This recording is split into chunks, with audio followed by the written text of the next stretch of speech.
in 5 minutes.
Welcome.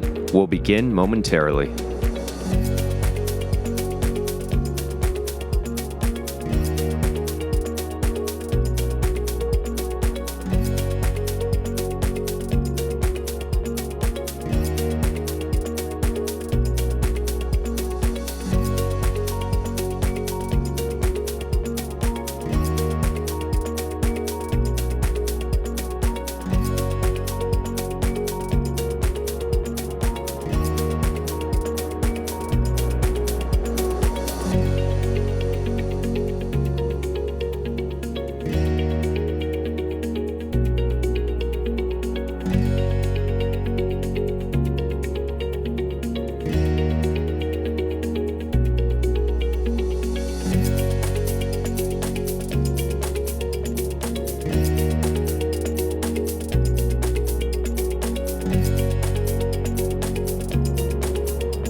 Please welcome your MC for the 2022 ARCOS Conference, Miss Danny Hayes. Yay!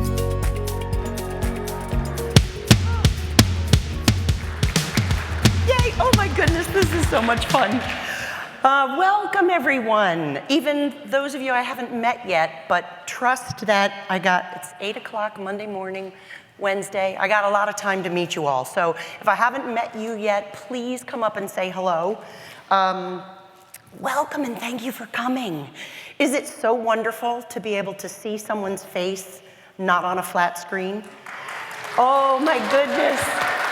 I just told Justin over here that hugging the laptop screen when you're trying to have a virtual meeting just does not work. It is so not right.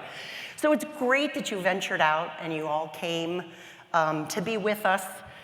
It's like a family reunion, and we love that you're here. So thank you so much for coming. If there's anything we can do, any ARCOS people, stop us, ask us. We're here to help you. A little bit of housekeeping, okay? In case of an emergency, I know we all like to start meetings with a safety briefing. So in the unlikely event of an emergency, follow the signs here and exit through the lobby. You can see where we are, right? You are here. Make your way out to the lobby, get as far away from the building as possible, and just be safe. Our muster station will be in the parking area just outside of reception. Hopefully we won't need to do that. Another important point, if you're feeling ill, if you just don't feel well, if you need anything, take care of yourself, stay in your room, use the mobile app to message Lisa, Federico, or me if you remember my name and not Lisa's. Just let us know that you're okay and what we can do for you, and anything we can do to help you to feel better or get home if that's what needs to happen. Let us know and we'll be right on it. Okay, next thing, this mobile app. So I brought my phone up on purpose. Hopefully you've all downloaded it and put it on your phone. There have been fun pictures on the activity feed, so I know that some of you are taking advantage of the social aspects of it. I want to point out there is an option, well, my schedule there, we'll do that in a second. There's an attendees page where you can look for people who are here and you can message them directly. It might be the place that you would go to say, hey, this is somebody I really want to meet. Their picture may or not be in there. If you connect your login to the app to your LinkedIn profile and you have a picture there, it'll bring your picture into the app, so that may give people a means to find you. Another thing about the app is the schedule. The entire conference schedule is in the All Sessions tab, if you will, on the app. And you can scroll through and see the sessions you want to attend when they're breakouts, and add them to your own schedule. So then there's a My Schedule place. You can also add events of your own. So if you need to meet a certain person at a certain time, you've arranged to have a conversation, you can put it on your schedule. The app also, for all the sessions, there is a survey. We really take it seriously. So let us know what you thought of the session you attended. What could we have done better? What was really helpful? All of that information, we will all read it, and it really helps inform us and direct us next year. You'll also notice in the sessions, there's a way you can submit questions while you're in the session. I think up to a half an hour after the sessions, perhaps too. So someone in the room will be watching the app, and if there's a question you don't feel like you want to raise your hand and ask, or if we don't have a mic that runs up and puts mic in your face to ask it, and you want to submit a question here on the app, and we will try to answer it. So at the risk of blowing up my phone, if any of you want to try that right now, send a question to the general session, and we'll see if it shows up on my phone, and I'll try to answer it if I can. Okay, tick, tick, tick, got those. Okay. I already said that about the attendees, so there's your attendees list. All right. So let's see. Let me check again. All right, that is enough housekeeping, okay? So let me reassure you that you are exactly where you needed to be today. This is where you need to be, and you're in just the right place at just the right time to learn and network and make friends. So sit back and let's kick off this conference. It's our 19th. Kick off this conference with a quick video before we go into a really dynamic keynote. So thanks again for joining us, and sit back and enjoy.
Ladies and gentlemen, please welcome to the stage, Mr. Bruce Duff.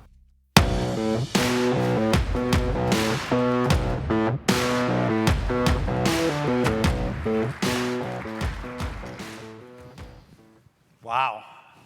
I don't think that was real weather, so if anybody feels like they had to go to their storm center to get some work done, it's okay. It's okay. Good morning, everyone. Very emotional up here because I feel like for 2 years we haven't been able to do this. It's kind of who we are at ARCOS and part of what we do. It's so excited to be here and be able to collaborate. I'm not sure, is this a Zoom meeting? I can't tell. I can't see with all the lights. I can't touch a screen, but I felt with Danny, I had to wipe smudges off of my laptop as well. I think we're pretty well sick of Zoom. From last night, even this whole conference, they said, let's not do it in Zoom again. We're just going to wait and do it when we be in person. But it's great to be here, some things returning to normal. I think we're not quite out of the woods. We've got inflation going on and the Great Resignation, which I think all of us have felt in some way. Supply chain issues, labor shortages. I mean, lots of things that all of us are looking at and trying to figure out. But we're finally here. And we need to look today now, how do we be successful? How can we be safe? And then how can we be mindful of everything else that's going on with what we've just been through? Who's done conference planning before? Anybody see some hands out there? I mean, it's hard enough in normal times, but I kept having the Clash song in my head going along, should I stay or should I go? And I adapted the lyrics like we do tonight to the songs, but should we stay and will they go?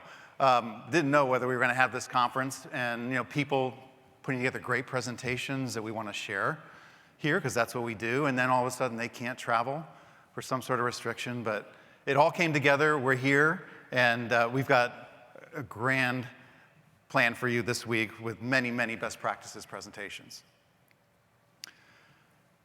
So hopefully the pandemic is easing. I think the news likes to keep playing with it.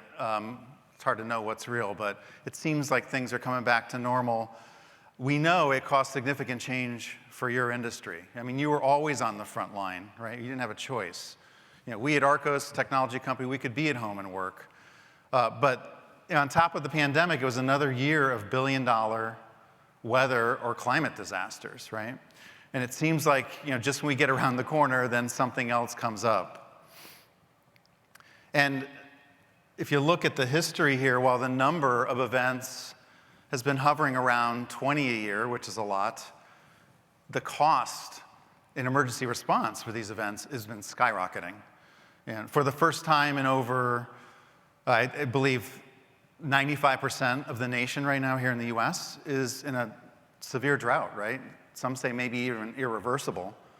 And the West Coast knows that, right? I mean, you've been in a horrific drought, and NASA said that last year alone was probably the worst year in 500 years for us to get water out of the sky. Another one of the events last year, one of the biggest one, was the cold front that hung out over Texas for a week and a half. You know, $195 billion of damage and losses because of that. And you know, what we've seen everybody doing is you're putting a lot of investment into resilience of the infrastructure because the costs are so high on the other end to put it back in. And you've been doing a lot of proactive maintenance prevention. So what we've read, and it was corroborated by 2 utilities we talked to last year, for every dollar you're spending in that resilience and proactive maintenance, it's saving roughly $20 on restoration time and response. So, you know, it's important. What the 2 utilities said to us, we've got to find tools and ways to do work better and much more efficient. When you couple the pandemic and all those events with supply chain, great resignation, compounded by workforce availability, I mean, this industry, utilities specifically, you know, is in year 3 of the 5-year wave of retirement. You know, while it's hard enough to get people to come because there's not enough people in the workforce to do everything that we need to keep the world working, you're losing a lot of folks to retirement, people that have worked really hard and, you know, ready to move on. So it's quite a lot to contend with. But, you know, we're here. That's why we have this conference. That's why we take on the industry's toughest challenges, and we're happy to do that. What's key is the partnership, and I'll talk about that more in a moment, but we want to hear from you this week. You know, what is going on that we need to know so we can collaborate on this platform? We've gone from 1 product to 6 products and growing. It's a very integrated platform, and we're not done yet. So we have an agenda that's going to help drive that, so you don't have to get super proactive unless you want. Use the conference app to send us some ideas, but we're going to be driving that out of you so we make sure that we walk away here knowing, you know, the biggest challenges you face. The other thing I think everybody learned is what are the critical infrastructure industries? And boy, you know, transportation, electricity, gas, and water all of a sudden rose way to the top over the last 2 years. And on behalf of ARCOS, my family, our friends, people we know, we just want to thank you for what you do every single day to keep it all working. I mean, the headlines, you know, we get to see the bad stuff and, you know, catastrophic storms or events where you got to clean up after, but we know just even on the good days, there's so many moving pieces that you have to deal with to keep us safe, you know, keep the power flowing when the winds are at 120 miles an hour, you know, keep service while the infrastructure may be cracked or leaking in some way, temperature is 110, or, you know, you might be at minus 20. You know, you make that happen all the time because you truly are first responders that work for private industry. And we can't thank you enough. We'll give a big round of applause from our team for what you do. Thank you. Thank you.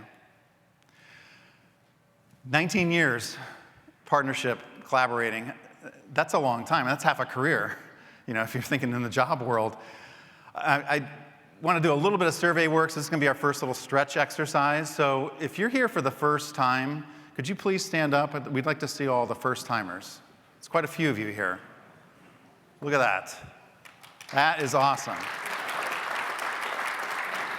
All right, so you stay standing just for a second. So for you still at the tables looking at all these folks, look at the couple tables around you. If you haven't met each other, please make sure you do that so we can start connecting, you know, with friends and family here. So, okay, thank you, sit down. Now I want to point out who the industry veterans are and maybe, you know, some true ARCOS wizards. So if you've been to 2 conferences or more, please stay standing. Stand up at 2 conferences or more. Yeah? Okay. Stay standing if you've been to 3. Okay, a lot of people up. 5. Wow, we still have people. Okay, 8. Wow, Bubba, you're still up. That's Bubba back there. You're not at the spa yet. Okay, all right. 10. Wow, 15. Okay, woo. Okay, so those are the veterans. Please seek them out. That's fantastic. Yeah, unbelievable. Oh, Danny. 20. Sorry, the lights are bright, Danny. Oh, that's funny. We've got close to 100 of you folks here, and more important, I think, 42 different organizations represented. Typically, our group's bigger, but the way things went this year, we don't have as many as we normally would, but this is a tremendous size audience to do a lot of networking and hear what we're doing. 60% are here for the first time, so when we had them stand up, 60% of the audience. Those are people who just joined the family, who I'll share in a moment. It could be people who've always wanted to go but not attended because they couldn't in the past. Or a lot of you have people that move around in the organization and a new team comes on to support the ARCOS products. So if you're shy, and believe it or not, even though I'm up here doing this, my normal state is to be a little more introverted or shy. Sometimes I like people to introduce me to other folks, so come see me, see anybody on the ARCOS team. If there's a company or an individual you want to meet, and we will personally take you over and introduce them. All right, steering committee. This was chaired by Stephanie Mormon of First Energy this year, who last minute had travel restrictions from her company, couldn't attend, but all the folks you see up here on this slide worked tireless hours behind the scenes to put this agenda together. So I'd like to go through each person, and if you're here, I know some of you are here, please stand up so people can see you. Starting with Darren Reeb of American Electric Power. Darren, you out there? Thank you, Darren. Zach DeLeon of Pedernales Electric Cooperative. Don't think Zach is here. Frederick Rumery, I know he's here from Lincoln Electric. Thank you. Stephanie, I already talked about. Patrick Turner, Alabama Power. I know Patrick's here. There he is. Jeff Plackus, who many of you know, he's been on the steering committee before. PSEG, Long Island, couldn't be with us to travel today. Yamajahi Pickard, Southern California Gas. Is Yamajahi here? There he is. And then Andrew Koo of Con Edison. Do we have Andrew here? I think New York still kind of has some travel restrictions. But yeah, thanks for giving them a big round of applause. Feel free to meet with them today. Thank you. Thank you, folks. So let's get into the agenda and what we're going to cover and some of the themes. First off, we've already had a whole day here. We had training yesterday, many sessions. A lot of you went. Show of hands who went to training yesterday, at least one session, right? So that's something we always have on the front end of the conference. You want to learn about new products, or you're in implementation, or you just want to see what else it can do, sign up for those. In addition, we have, and it's going to be where you registered, just outside of where you registered, we have Test Drive Alley. So we're going to have a team there all throughout the day. If there's any product you hear about and you want to go see it demonstrated, go over there, book an appointment, and they can take you through anything we have. We also have our ARCOS support team here, which is awesome.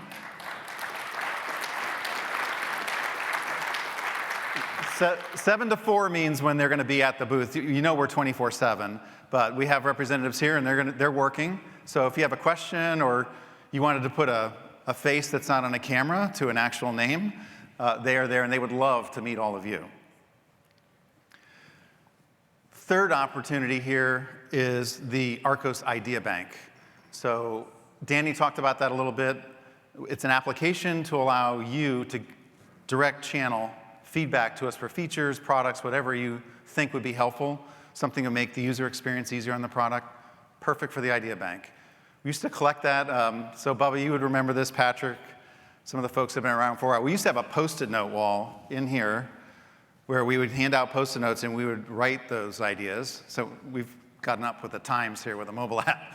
But we used to gather all those, and those would be input after we discuss them, would be input to our product roadmap, and we'd schedule those features to grow the platform. So log as many ideas as you have while you're here, because Matt Abbott, our head of product management, and his team are going to be using the Wednesday morning session to rack and stack the ones that seem to jump to the top and then we're going to have a live mic session for you to socialize why that would be important to you, where's the value to your organization, how does that make you more efficient, so we can start to prioritize where we want to put this in our roadmap. So don't miss that session. All right, the agenda itself. Today's all about innovation. You're going to hear some success stories directly from the companies, or we're going to be featuring them from American Electric Power, from First Energy. Stephanie's actually going to zoom in, so we're going to make that all work. Alabama Power, and we're going to hear from Southern Company. And specifically, not just the success and the things they can do in the product, but what value does it drive for the organization? That's what's key. What is the business outcome they were able to achieve? So in addition to that, we're going to do 2 presentations on roadmap. So one will be this afternoon, and then the other one will be tomorrow. So we're going to get into what we're doing short term, and then tomorrow talk a little bit longer term planning for the product. Tomorrow night, we're going to have the annual Oscars Award event. This is Danny's full-on Hollywood production with many supporting cast members. This was kind of a let's have some fun event 15 years ago, and it's a full production with red carpet, which we put out because it was the Oscars, and then people started dressing for the event, so now we got to have themes. So if you haven't shopped for this yet, it's Old Hollywood night. But we will have a great dinner, free drinks, and we're going to have the ARCOS band play. And the band is a whole nother phenomenon. New and classic hits. It's not, DJ, you can tell them anything you want. But we've taken songs you all know, and we've adapted the lyrics to the industry and had a lot of fun with that. We used to be the only ones that could write the music, but our customers started petitioning us for their songs with their words, and they were pushing yesterday to get into the play set. And I don't know if they made it or not, but that's a lot of fun. And the reason I bring it up, sometimes on the first night people say, well, I'm going to go off property and go do something else, and then the next day they hear, oh my gosh, everybody said I should have been there, and they had a great time, and they had free drinks. And we don't want to hear that. So the complaint department will be closed on Tuesday to hear any of that. You definitely want to be there if you can go, so please join us. Day 2 is going to be the product roadmap, longer term planning. And then we're going to have some presentations from a couple different companies, panel and then a fireside chat, on emergency preparedness and emergency management. So everything from drill platforms that they're using that have been super successful and how they incorporate our platform in that, as well as actual events that they've responded to and what they were able to achieve through the automation we gave them. San Diego Gas and Electric, which I think is right in front of me somewhere. The lights are really, yeah, right here, right in front of me, thanks. They're going to have a fireside chat and talk specifically about planning that you need to do on the West Coast that may be the same, but in some cases very different from what you may need to do on the East Coast. So that'll be a very special presentation. We're looking forward to that. Tuesday night, ARCOS Fest out by the pool. We will have great food, free drinks, you know that by now, games, music, dancing, and then, I don't know, sometimes there's a surprise. Pretty sure we're locked down. I don't know where Lisa is. I think we've surveyed the hotel property in a half-mile ring to make sure there's no sprinkler heads, so that we don't have what happened in 2018 in San Antonio. We had this great event up on the hillside on the driving range, facing the city with the lights. It's awesome. And all of a sudden, they forgot to shut the sprinkler heads off, the timer. Literally, the first one that went off threw a server table right up in the air. And they took their tray and dove on it and said, everybody run, I got it.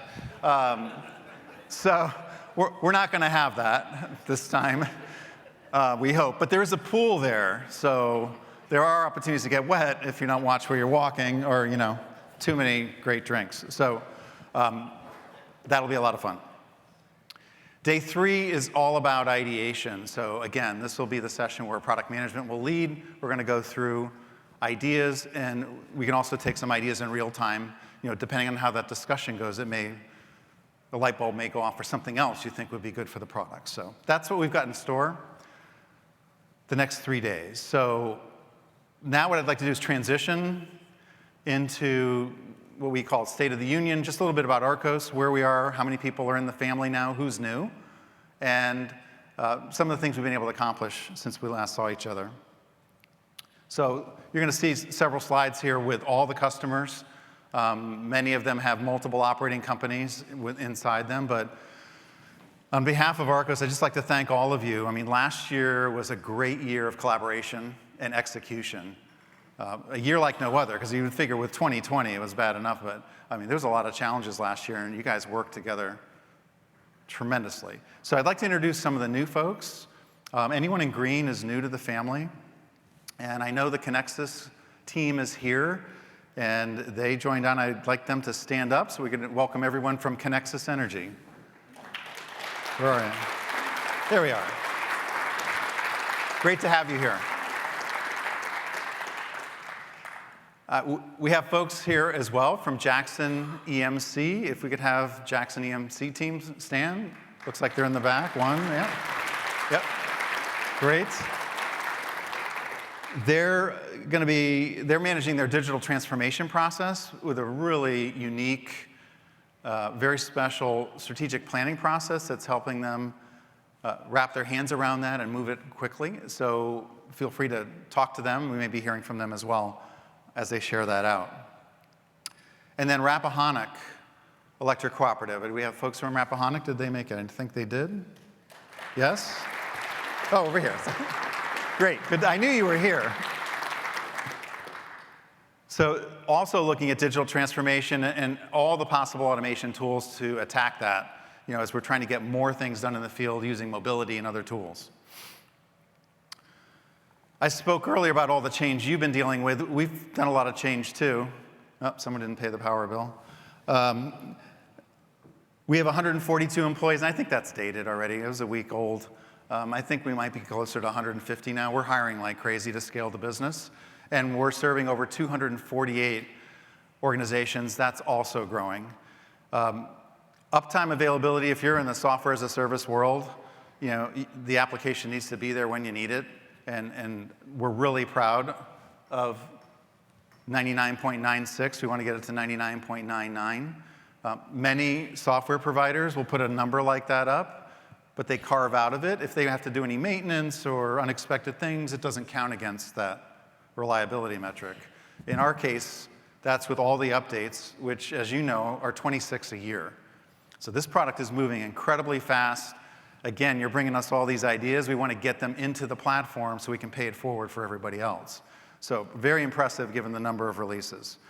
We also made the Inc. 5000, which is the list of US fastest privately growing companies, 7 times now. And we found out, we're just trying to do what we do, but we found out only 3% of the Inc. 5000 companies can say that. And we think we probably will be on the list again this year.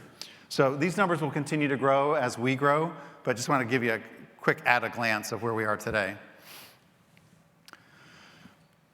Over the years, the platform has grown tremendously. I mean, if you look at where we started, kind of after-hours call-out, now we're into blue sky planning, we're into daily operations management of work and resources and equipment.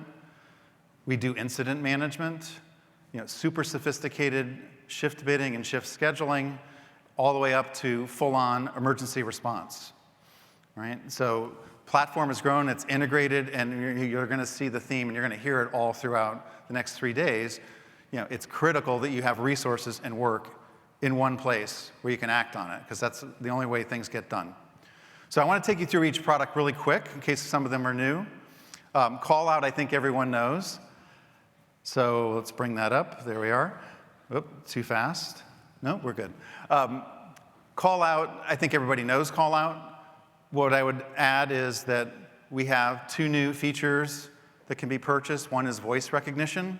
So in addition to punching the touch tones, you could press or say one to accept a call out. We've also added SMS texting. So the ability to broadcast the call out through a text message and reply back that way. So it's giving you a lot more flexibility and options in addition to the mobile app to accept call outs, but we also know it's extending your reach, because we've still heard that in some parts of your service territory, a call may not go through, but a text message will. So we think that's helpful, when you're way out in the boonies, or you're trying to get the group that are out in the hunting cabin to come in, because we hear that's usually one of the more remote locations. You've got some of your folks. So that's call out.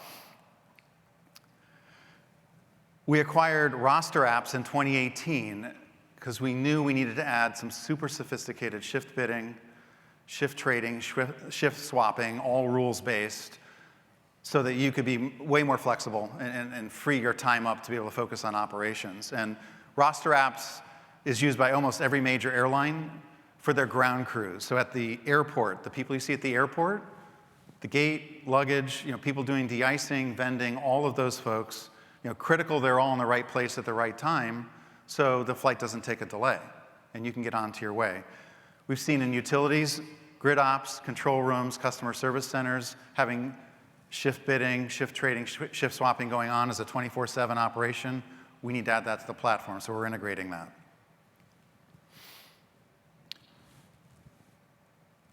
SAM6 we acquired in 2016. It's the foundation of what is today now Mobile Workbench. And with Mobile Workbench, we've been evolving the product very, very fast. We've been working with several large customers to help them manage construction processes, inspection and maintenance processes, damage assessment, repair, and then all the way up to retire and replace on their assets.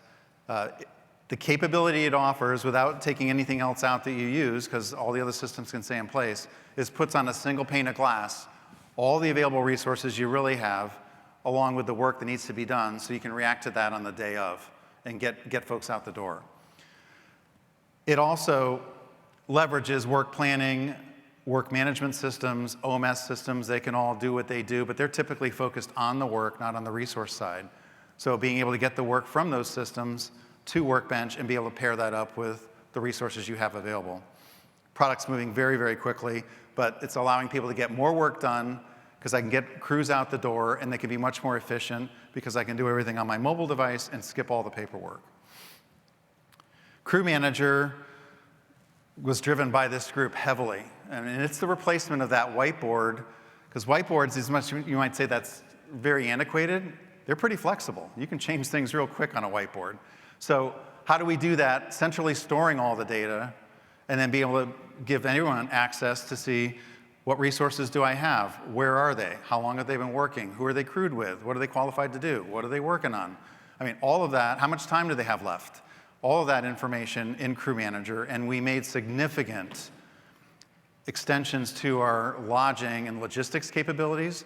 So if you are the host for a lot of crews that have come to help you, where are their hotel rooms? How are they getting fed? Where and when do we fuel their trucks? How do they get work? So all that stored for reporting purposes internally or externally. If you have to prove what you did at some point later, that's Crew Manager.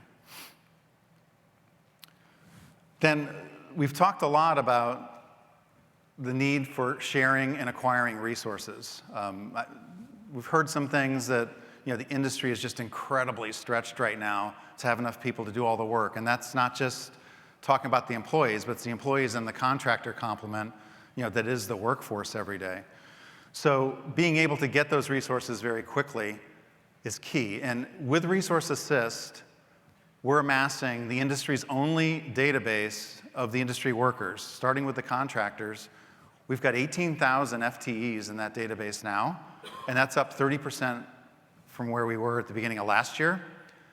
And to give you a sense for the customers using it, they requested 42,000 FTE resources during the year 2021. So lots of plans going on there, and we basically got to have a way to manage contractors because they're anywhere from 20 to 50% of the workforce from what we're seeing, and you can't treat them differently. You want to be able to give them work and get them to work as quickly as possible. Lastly, incident management, which we're going to hear about more tomorrow, but the ability to stand up the incident response team using ICS or whatever your structure is in minutes and seconds versus hours, and then being able to get the resources deployed so they can get out and activate for the event. We did a lot of work in the past couple years, First Energy being a big contributor, to integrate Crew Manager with Incident Manager. So the incident team can be managed in Crew Manager as well as any of the other response resources you may have that are addressing that event. So call out one product quite a ways back now, and all the way up to 6 products and growing, all integrated in one platform for work and for resources. There's another event you've heard about that we do, and it's a Utilities Operations Executive Summit. We've done it 5 times. I bring together 10 to 12 senior executives. We talk about the next 3 years. What's coming on the horizon? What do we need to be thinking about and anticipating right now that we'd want to start designing for so you have it when you need it? And what you're seeing here are what we've been hearing. So we want to see our resources and we want to know what they're doing. And when they say our resources, it could be a hybrid of their folks plus others. Speed. How do I get resources faster? Both mutual assistance contractors and employee crews. Also, in terms of once I've got them, where can I get some efficiency in getting them to work? Right? We've heard, boy, if I could get 15 minutes more of wrench time out of each of my crews, that'd be a huge win. I almost got nauseous, I think I did, in front of the group, when I asked them, well, how much time do you get today? They said, it went around the room, 3.5 hours to maybe 5. Now, some of that's drive time, right? You got to go to and from sites, but it's the inefficiencies of being able to move information quick enough for the crews who are ready to go to be able to get the job done. ICSR way, and how do I drive down operation and maintenance costs? Big one. And then last, we have all this data, they say, in all these different systems. How can I bring that together to streamline what I'm doing? And then with lots of folks retiring and having to hire new, where can your software help me by integrating all that to give me potential recommendations of what I should do next? Because I don't have all the travel knowledge as a new person, right? So how are we going to give them decision support tools? One of our core values is we do what we say. It's one of our 4 core values, and what you're seeing here is how we've responded over the past 5 years. And I'm going to talk about some of the stars because those are recent additions. So resource sharing, the ability to request, respond, and electronically exchange those resource rosters really with anyone, whether you're providing or you're receiving is the goal. And that's where we're heading. We're maybe halfway there and past that. Improved wrench time. So for mobile workbench, we've added a construction process use case, and we've also done timekeeping management, in addition to many other use cases we support in mobile workbench. So that list is going to continue to grow. For leveraging data, especially to help smaller utilities, particularly the electric cooperative community, they use an API standard called Multispeak, where if you're complying with that, systems can share data back and forth. We've committed to that standard to help our smaller utilities in the electric cooperative market. And then driving down compatible units, the other thing we did in addition to all the other use cases in mobile workbench, but we've added a compatible unit library. So as you're putting assets in the field, replacing, retiring, doing repair work, we can update storerooms and update inventory systems of what was used, which is kind of important right now because of the lead times on equipment and assets that I heard at lunch yesterday. 80 weeks for a residential transformer. 80 weeks. It's a long time if you're a builder or a customer waiting for a house. So lots going on there. And then we've also, in addition to investing in the platform, we've been building up our management team and adding to our company. I've always been a proponent of good companies become great. They become great always because of the people you hire and the culture you put in. So I'd like to introduce the executive team. We've added quite a few folks to the team, and there's some familiar faces you're going to see here. So for the team, I can't quite see it, but if you could stand up or come forward. Why don't you stand up and come forward so everybody can see you, starting with Ross. Ross Fuller, yes. Ross, our Chief Operating Officer and Chief Financial Officer. He's been with us. Thank you. We're going to hold applause to the end because I want to make sure we get some of the stuff, but Ross, there you go. You got your own applause. Ross has been with us for 4 years already. Many of you know Ross from this conference, but he's also been working with you because he's the executive from ARCOS that represents with your executives. So glad to have Ross here. Lisa Federico. Lisa, in the back, there we are. Lisa, our Senior Vice President of Marketing, in charge of product strategy, product marketing, and demand generation. Oh, and by the way, her team is in charge of this whole event. So thank you, Lisa. Matt Abbott, where's Matt? Matt Abbott, Vice President of Product Management, came to us from Earth Solutions. Some of you may use Earth Solutions. It's an 811 DigSafe application as well as preventative maintenance and response. So Matt's on product management. We have Arjun Ramchandran. Where's Arjun? Arjun, head of customer success, customer support, and our professional services group. Came to us recently from Genesis, another system you may use for outbound customer management, outbound communications, and is really focusing on making sure that we put in the process that you get the outcomes you're looking for with the product and the value, along with having a great journey with us along the way, because we've got customers that are 15 years. That's a long time. We want you to have a great customer experience. So thank you, Arjun. Dove Rosenberg, where's Dove? Wow, there he is. Hey, Dove. Sorry, no lights over there. So Dove joined us recently as Vice President of Corporate Development, looking at a lot of things for us, but in some cases, like with SAM6 and with roster apps, a buy versus build of technology is the way we would want to go. So he's always looking for those opportunities, working closely with product management and the tech team, but also other complementary products that may add value to the platform for the industries we serve today, as well as some other critical infrastructure companies that want to join. Thank you, Dove. And then where's Oren? I saw Oren earlier. Oren Lieberman. Oren, you are in the light. Oren, probably the toughest job of all.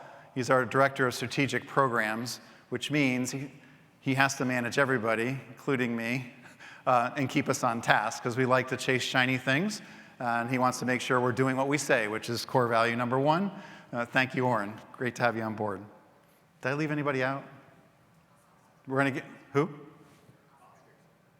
Oscar, yeah, I did. You're in the script, Oscar. You're right over here. Oscar Salazar. Thank you. Oscar, Chief Revenue Officer. Sorry, Oscar. Came to us from working at TIBCO. A lot of you use for middleware at the utilities, but really relevant experience in field service and work management with Zenier, IFS, and Click Software. So he was really excited about what we're doing and bringing work and resources together, which didn't see anywhere else, anyone being able to do that because of how hard it is. So that's the team. Really excited. Let's give this group a really great round of applause. Thank you.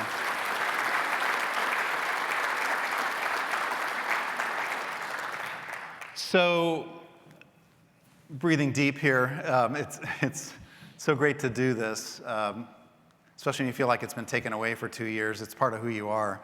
I'm just super proud, of what we've done here. Together as partners, close to 2 decades. I mean, that's kind of unheard of. We've been trying to go after your biggest challenges and biggest opportunities through this collaboration, through this partnership. I know there's folks here from Southern Company. Thank you to Southern Company for pushing our founder, Mitch McLeod, 19 years ago to start this group. Because when you're in a small startup trying to do a lot of things with not a lot of resources, taking on and starting a user group is really hard to do. But we did it, and we're forever grateful. I know Patrick's over there, and Baba, you're over there. And Baba, you're not with Southern Company, are you? You're with AEP. You're at the spa. Sorry. Maybe I need to go to the spa. But in any event, you've been adding so many capabilities to pay things forward for yourselves and for everyone to come. And so, working together, we're at 6 products. We're not done yet. There's going to be more that we build, that we may acquire and integrate into the platform. And I feel so fortunate that in 2008, I got the call from Mitch McLeod to join and have been able to lead for the last 12 years. I mean, to me, this is a perk of being able to work with all of you, especially to see how we can help you get things done faster. So we've got an incredible vision.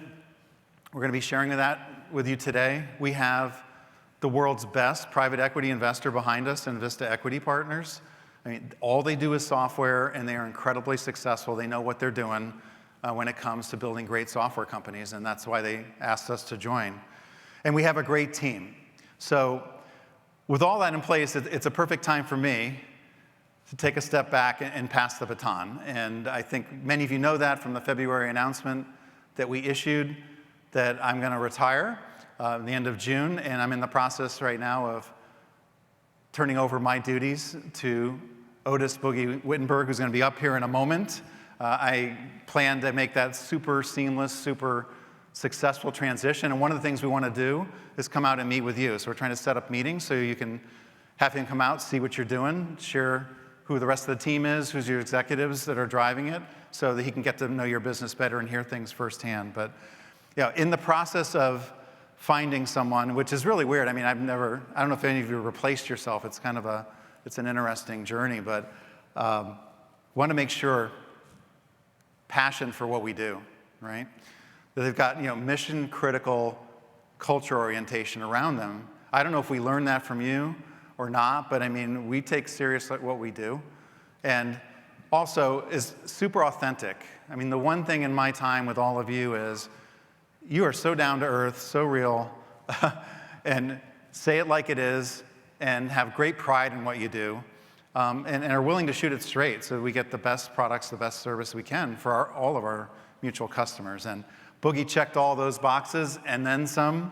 So at this time, I would like to bring Boogie up to stage and give him an incredible warm welcome. Please come up, Boogie.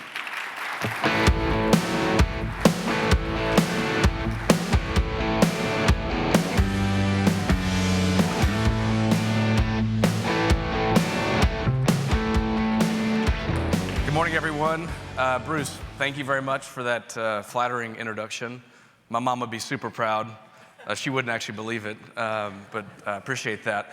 Obviously, Bruce, congratulations on a great career. 40 plus years.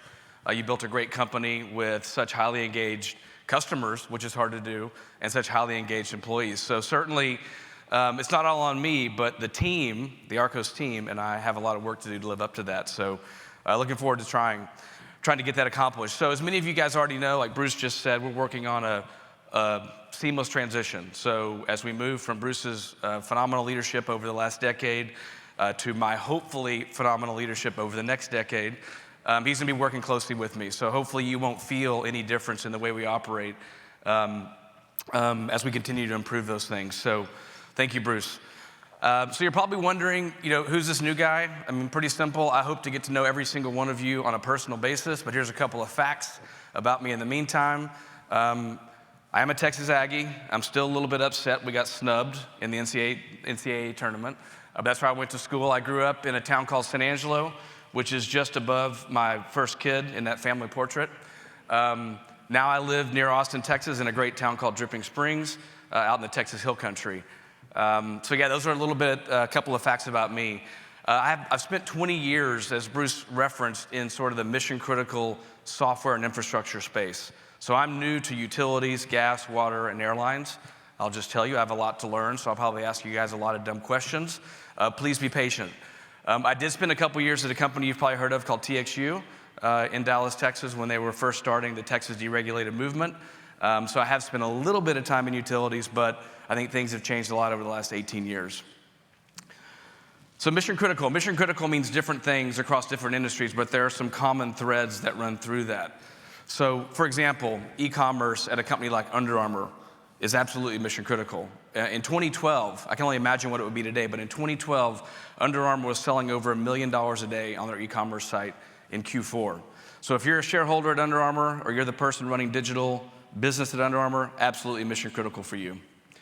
The same can be said for software applications that power patient care at nursing homes and assisted living centers. So any of you guys out there that have family or friends in these kind of facilities, you know how important it is to manage diet, to manage medication, to manage schedules. Again, that's a 24/7, 365 application that has to be running. If it's not, the consequences are pretty significant. And how many of you do most of your banking on your phone? Nobody? Come on, I know it's more than that. Who still goes to the branch? Maybe I should ask the question that way. A few people? Well, listen, even before COVID, but certainly after COVID, most of banking happens on this device that you carry around on your phone. And so you can imagine if that application is down or it's presenting incorrect information, bad things happen. not only for every one of us as a consumer, like we want to see how much money we have, that's really important to us, but also if you're a business. If you're in the real estate space and you're sending out hundreds of wires on a daily basis and that doesn't work, business comes to a screeching halt. So the point of that is I've been blessed to be part of teams that have managed all that kind of mission critical software and infrastructure and even more. There's no doubt, and I think Bruce already talked about this, but the work that every one of you do every day is mission critical. In many cases, which I'll talk about in a second, one of the reasons I'm very excited about this opportunity is that you guys are the unsung hero. And not just like in the United States, but really if you think about every economy around the world is powered by the work that you guys do. And without it, we'd be in bad shape. So people do ask me, why'd you join ARCOS? There's a lot of opportunity out there, as Bruce referenced earlier. And there's a lot of reasons, honestly, but there's really two big ones I'll cover today. First is the industry. So I just talked about that. You guys do amazing work that's critically important and in many cases sort of unrecognized behind the scenes. Secondly, I love the collaboration. In the last 24 hours being here, just the collaboration amongst all the folks in the space is phenomenal. You really don't find that. You don't find that in private business. Everybody's competing with each other. They're always fighting. They're not really sharing best practices. And to me, that is very, very, very appealing. And furthermore, I think Bruce touched on this as well. I'm probably just going to repeat all the stuff he said. But I mean, the industry has really hard challenges to solve, whether it's a labor shortage, supply shortage, maybe changes in regulatory structures, crazy weather patterns that we're seeing. I mean, there are hard problems for us to solve together. And the fact that the industry is so collaborative and that ARCOS is able to work with you guys so closely is very exciting. And then finally, the company. ARCOS is a great company. I think of it as a small but mighty company. I'm pretty small too. I'm like 5'8", but I've got a lot of energy. ARCOS is the same way. 150 people that are focused really every day and committed to making it happen for you. And that's very exciting. Strong culture, as 24/7, 365 mentality, here to serve you, here to take your requirements and build great products. In addition, we have almost 50 people here, I think, from ARCOS. So I would encourage you to get to know as many of them as you possibly can. The better we know you, both personally and professionally, and we understand what you're working through, the better we can serve you. So take advantage of that. So these are the ARCOS core values. I'm not going to read them, but the spirit of them will never change. You've probably, for those of you that have been to the conference many years, you've probably heard this over and over. But people ask me, what are my kind of tenets of leadership? I have a lot, but there are 4 I'll talk about today, which is pretty simple. I'm a pretty simple, common sense person, but it's around employees, then customers, innovation, and culture. And so, sounds pretty simple. Employees are the most important asset in any organization. The same thing can be said for yours. Having a group of highly aligned and highly capable employees is, without that, nothing else matters. I mean, they're the ones that build the products, that build the business process, that build the service, that answer the phones. So it starts with employees. Fast second, or a close second, would be customers, which is all of you. Folks providing input and suggestions and feedback, the good, the bad, the ugly. We want to hear it all. I always say feedback's a gift, even when it doesn't taste very good. So keep the feedback coming. We appreciate that. Innovation and really rock-solid products are paramount, especially in a space like the space that ARCOS participates in and in your industry. And so that's a key tenet of the work we'll be doing as a leadership team. And finally, culture. People throw around the word culture all the time. You gotta hear this, you read it in every business book. The way I describe culture or define it is this is how your people behave in absence of a written policy. Or this is how your people treat a customer when you're not standing behind them listening to their phone call. And that culture is all informed by core values. These are ARCOS' core values. And that informs how we behave, and we're looking forward to continuing that. You know, along the lines of partnership, I mentioned this already, I'm excited about helping you guys solve these hard problems, and the entire team is. As Bruce mentioned, Mitch, I guess 19 years ago, started this conference based on feedback he was getting from Southern Company and others. And so we want to continue that tradition and maybe even accelerate it. Probably some of the most rewarding experiences in my career have been when we worked with customers or partners to co-develop, to co-create, to co-innovate and build things. And I think this industry I mean, is perfect for that experience. So looking forward to doing that with all of you. So we have a growing portfolio. Bruce went through these products earlier, a growing portfolio of products, and we also have a growing family of customers. That's important for a number of reasons because it drives the innovation. I also believe it's important because we can learn from those that are closely in our industry, whether we're utilities, gas, water, airlines, or other critical infrastructure, but we can also learn from others. If you think about it, there's so much transformation happening in the world. You know, the questions I ask myself is, what can we learn from Amazon? I mean, Amazon is a world beater, and they're doing everything differently. How can we translate some of that to our industry? What can we learn from other e-commerce providers that are moving the needle in terms of leveraging technology differently? Even fintechs that are pushing boundaries on how people manage their finances today. So this is exciting to me because we have a growing set of products and a growing family of customers, and for that means more learning and solving harder problems together. So as you guys all know, digitization, I can't even say the word, and mobile are all around us. Digitization. I'm an Aggie, of course, so we have a hard time speaking sometimes. How many people in this room took an Uber from the airport to the hotel? Okay, looks like probably more than half. Okay, so who would have thought, literally, who would have thought 15 years ago that basically every human, not everyone, but basically every human on the earth that's over 16 years old will be carrying around a computer with them literally every day, right? Like you all are now. Some of you guys are looking at them right now, which kind of hurts my feelings, but I'll get over it.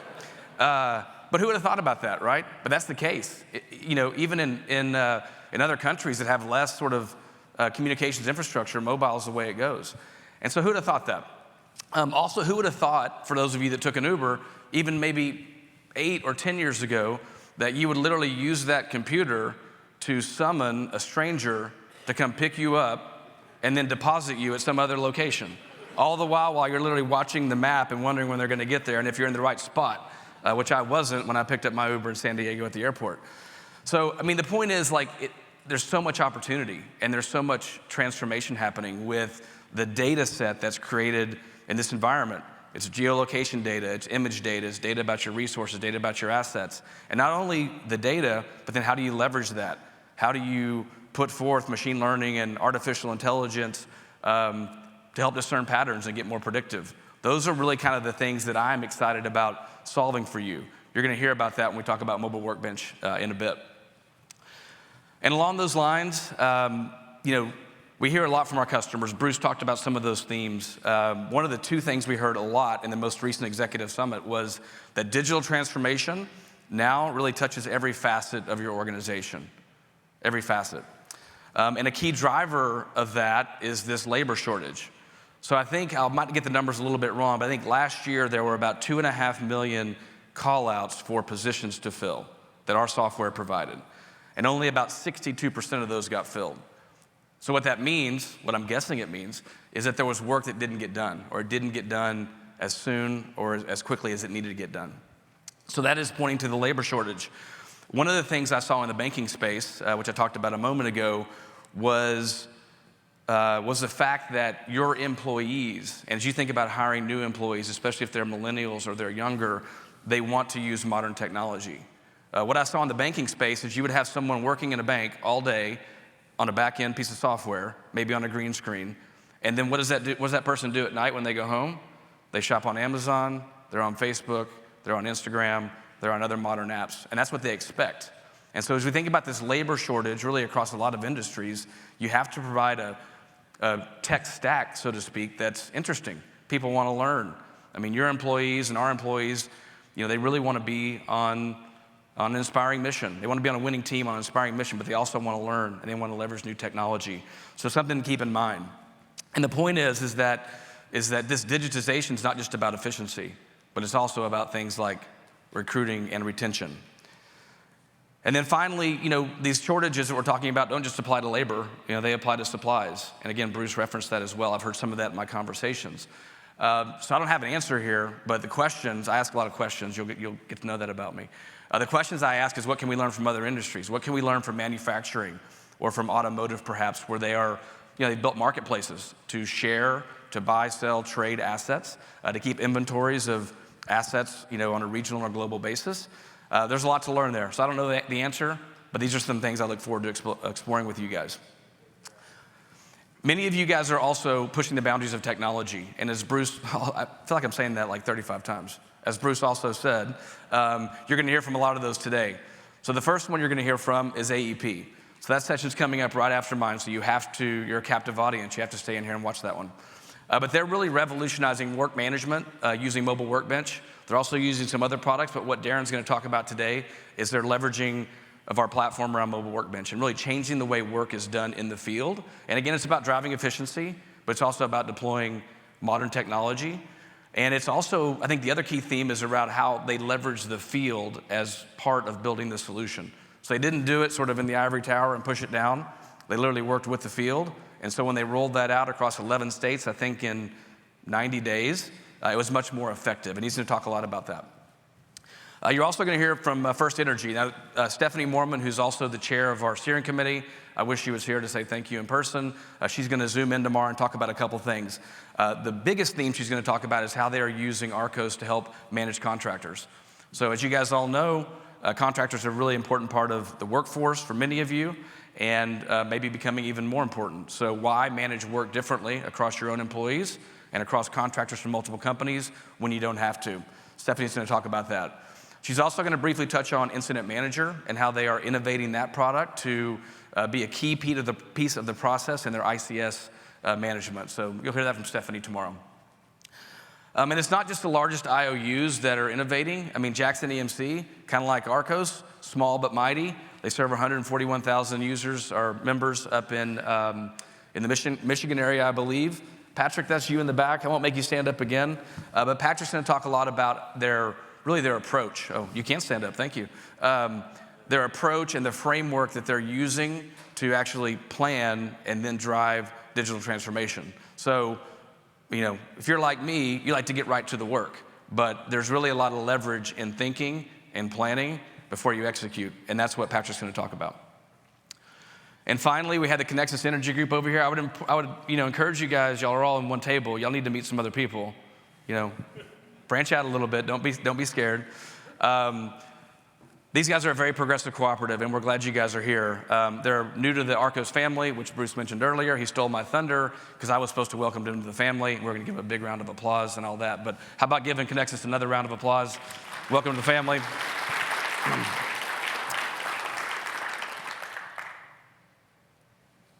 Okay, my dad used to say, he's been deceased for a while, but he used to say, he had a lot of crazy sayings. He was a rancher from West Texas, wore a cowboy hat every day, and he drove a Cadillac. No kidding, this is true. But he used to say the only person that likes change is a baby with a wet diaper. And he said a lot of other stuff too, which is inappropriate, but we all know that's the case. And I think what you're gonna hear as far as the trends and the themes is we have to all embrace change. Everything's changing around us. We have hard challenges to solve. And it's been it's been a tough year. It's been a tough year, or a couple of years actually, across all industries, and this one included. Like Bruce mentioned, again for the 37th time, you guys were already on the front lines. You were already a frontline worker. That phrase probably became more popular during COVID, but you were already on the front lines, but you had to go think about how do you do your work differently? How do you respond? How do you produce the outcomes that you need to produce for your constituents, and you did that. So, we're proud to be part of that process. I'm honored to be part of the team at ARCOS. Hopefully I hasn't said anything completely stupid that is too embarrassing to the team. But stay tuned. The work that the company's done with every one of you is not over. There's so much more to do. And again, as I referenced, this collaboration and this partnership and the opportunity to co-develop, to co-create, to build better solutions is very appealing to me.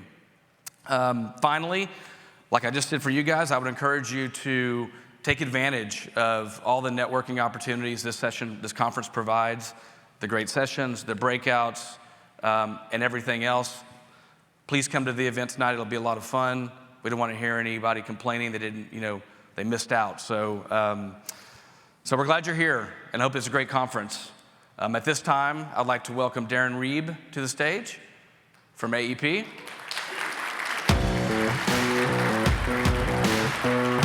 To talk about the work they're doing at Mobile Workbench.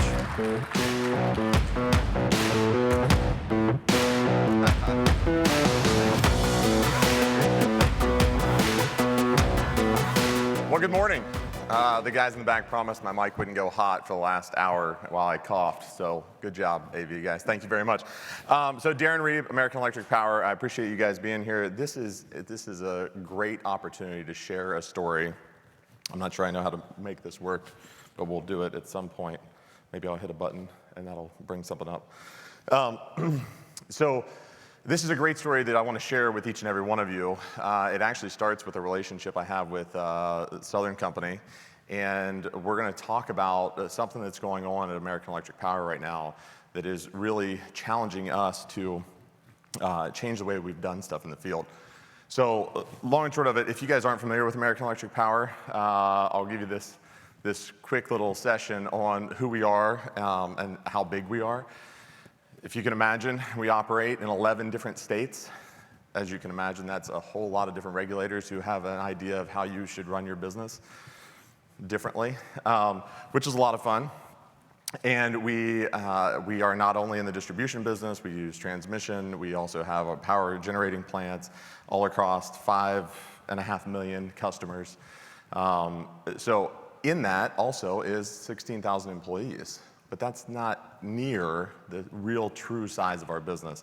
We also have a very large contract labor unit that we use with our business partners. And so I want to talk to you a little bit about how we're going to interconnect all of those business partners through technology. That being said, I want to the topic of my conversation today is really about how we're revolutionizing how we interact with our field employees. And so this is a screenshot here of a gentleman that I actually had the privilege of hiring. He was a baseball player and threw his shoulder out. And so Josh Applegate is pictured in a AEP truck. You guys might, have anybody been out in the field and saw what your line mechanics operate in? Yep, absolutely. Steve, I know I've drug half the ARCOS team around the country to do this. But ultimately, they live each and every day in utility buckets, and they send and receive data. At AEP, that's not necessarily the most efficient way to do things. We are just like the rest of us, right? We're a bunch of engineers, and we do things the way we've always done them, and that's perfect, except for when it's not. And in 2022, it's not, because we're now hiring young men and women to our company who are questioning why we don't just use cell phones. At AEP, we use cell phones, just not to send and receive data. So our operating company presidents had a call to action, and this would have been in about 2018, and they said, we have to change the way we do business. We need a unified platform for damage assessment that everyone can use, indiscriminate of what operating company they're in. And they sent me out on a mission. I had a peer to go and find out what is the best tool. So at the time, as many of the ARCOS family knows, Tom Kirkpatrick, he was my mentor and boss at the time. And so I asked Tom, I said, who does this really well? Who's really good at it?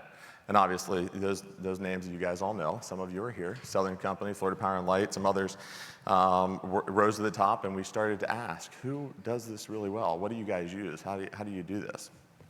And so effectively, we went out on that mission. We got some demos from our friends in Southern Company who were using a platform called SAM6. And so that platform is really a part of where I want to take us here with ARCOS Mobile Workbench. But I want to start with where we are. And so where we are today, we utilize a system, homegrown. It's built in Visual Basic. It was written by an AEP employee. You guys see this on a mobile data computer that is slightly archaic, if you can imagine that. It's designed purposefully to be able to send and receive data across an 800 megahertz radio system. So the purpose of that was that we would never be without coverage, right? And we've been doing it for over 20 years that way. We have our own AEP tower radio system that we own and operate across all 11 states. And this software, paired with Pragma Road, PragmaCom, and a whole bunch of technology, allows us to make these really small data packets and send and receive those across our radio. What can it do? Let's be honest. It can't send pictures, it can't send documents, it can't receive, it can't do any of those. So really all it does is send and receive very minute data packets for our field personnel. If you guys can imagine that, it also doesn't place anything on a map. And our guys like to see things on maps, right? So effectively, the software, while it was great in its time, 20 years has been enough. As long as this conference has been going on, it's been deployed in the field at AEP. And if you guys can imagine, there's a little bit more technical debt. How many of you guys have a diagram like this at your company? Anybody? We call this the sun diagram. This is all of the integrations that it takes to make that work. So this is something that we use oftentimes when we onboard new members of our team, just to help them to understand just how complicated it is to run data operations and get information to and from the field at AEP. It's not designed to be an eye chart. If you guys want to see this later, come see me. So effectively, we started out here, we talked about, we've done this over a series of years. Once upon a time, we utilized paper. We would dispatch and we would hand out papers and send guys to the field. Then along came GPS, right, to help you with routing. We then today utilize a mobile data computer. You guys saw the Spectrum screen. But where we want to go is to a different place. And that's our partnership here with ARCOS, is helping us to deploy software that we can get into our users' hands in the field so that they can send and receive not only work, but also pictures and documents, et cetera. So that's where we're headed tomorrow. So Boogie actually did a pretty good intro here around what we were striving to do, which was how do we deploy a software and get everybody on the same page across all of AEP? It's not by chance, I can tell you that. I have some of my team members here with us this week. Ultimately, our goal was to provide field workers, as you guys see, I won't read the slides, with this different way of sending and receiving data in which they can have something that's geographically based, they can connect photos, imagery, damage, all of that. But not only from that standpoint was the other things that Boogie and Bruce all mentioned, which was, we have to figure out how we do it with less people, right? We don't have as many linemen as we once had. We have more work than we've ever had. The capital investment in all of AEP is higher than it's ever been. And then also from a safety perspective, to increase that situational awareness. So there's you, how many attended the virtual conference last year? Show of hands. So the funniest part about that conference was I was trying to pitch this initiative to all of the AEP executives, and everything that I heard in that conference was how could we improve our situational awareness for our field users? And effectively, that's what we're doing with ARCOS Mobile Workbench. So a few things that have happened over the years is that AEP recognized that we don't do things as quickly as our users would like us to do, or our field employees would like us to do. I don't know if any of you in the utility space have that problem, but again, a bunch of engineers who the factor of safety has to be 13 before we can deploy anything. And we've traditionally been used to deploying things via a waterfall methodology. It has to be perfect before we take it to the field. And a couple years ago, we changed our thinking. We deployed a rapid innovation firm called Charge that was really designed at how could we deploy technologies to our field users faster. We started to adopt agility. Rob Reed is here with us today. He's my project manager for the initiative and is an agility coach. And really what we strive to do is to meet our field users where they are. Ask them. Let's go out and find out how we can do that. And so building on that type of a thought process of going out, meeting with crews, asking them what they need, and then bringing that back, putting in requirements, and partnering with ARCOS. Kyle and Steve are back here. They've been out in the field with us a lot to really understand what the day in the life of a field user is at AEP, from the far reaches of Corpus Christi, Texas, to Rio Grande Valley, all the way across to Wytheville, Virginia, et cetera. It's really funny, though, when you meet with field users, they all believe that their job is uniquely different than their brother in a different state. However, it's really not. They might call it something a little bit different, but learning from them to ensure that what we have is a tool that can satisfy what they need is the key. So building on that, thinking about how we could drive feedback sessions, we also recently deployed Microsoft Teams at AEP. So now we have the ability to connect with all of our field users while they're in the field. And I'll talk a little bit more about that. Our focus was that we wanted to be able to address not only unplanned work, but also planned work. Lisa Barton, our COO, came and made a very poignant decision that she wanted us to rationalize our apps. She didn't want our field users to have to go from app A to app B, app C, et cetera, whether or not they were working storm trouble, daily work, inspections, et cetera. And so you guys will see here, the way in which we've thought about this was, how will we deploy a software that can meet all of those different needs? So effectively, the most timely piece was to focus on our damage assessment platform. We today, or in the most recent past, utilized Spectrum, that homegrown Visual Basic software. We also had a couple other vendors that were utilized, inclusive of, but not limited to, Smartsheet and some other tools that would assist us in that. But ultimately, with ARCOS Mobile Workbench, we were able to, or we're starting to be able to deploy that out to all of our field users to make one unified platform. So ultimately, if you guys haven't seen damage assessment, the damage assessment platform in ARCOS Mobile Workbench, we were able to take this to the field and really hear from our field users what they needed. And so ultimately, what their desire was not only to be able to see their work on a platform, be able to get it instantaneously, and actually have notifications. So how many, am I preaching to the choir, how many in the room are already familiar with ARCOS Mobile Workbench? Very few. Okay, very few. Perfect, so at least I'm not telling you everything you already know. The neatest part that we heard from our field users was the delight that they had when they would receive a new outage ticket and they would get a notification on their phone or on their iPad. And so if you guys can imagine, I was once a dispatcher at our dispatch center. James Lyles and Bubba Griffin are here from SWEPCO's dispatch center. And ultimately, the way in which our field users would receive work is via the radio, and they would have to get up in the cab of their truck and hit a refresh button and send and receive data. And so by virtue of changing our platform over into a cellular-enabled platform, now, just like your bracket that just went off and somebody just won a game of a team that you follow, a notification pops up on their phone and says, you have a new outage. Can you guys bear with me? Do you guys understand how different that is for a line worker to be in the field and they get a notification that says you have another outage that you need to go work? That's completely different than anything that they had ever experienced.